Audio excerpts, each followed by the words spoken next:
Matagal walang upload, tinatamad. Pero ngayon, gumawa tayo ng blind test ng mga condense.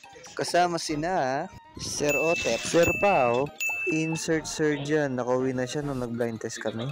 At ang gamit namin condense ay Jersey, Healthy Cow, at Alaska. At sinapol naman ni Sir Otep ang mga cups. At oras na para hatulan kung anong pinakamasarap na condense sa ice Spanish Latina experiment namin. May halin tulad ang ginagawa namin pagbablind test sa informal cupping sa coffee. Kitang-kita na nakapag-desisyon na si Sir Paulo at nakapili na rin ako kung sino pinakamasarap sa tatlo. At mukhang may napili na rin si Sir Otep. Ano namin, okay. 1, 2, 3. Isa na kung medyo sabay-sabay kami dyan kasi nakatingin ako dun kay Sir Paulo habang nagbibilang si Sir Otep. Tapos nagulat ako, meron nang napili si Sir Otep ng oras na yan na nagkataon na gusto ko rin yung pinili niya. At ang nagwagi sa blind test na to ay ang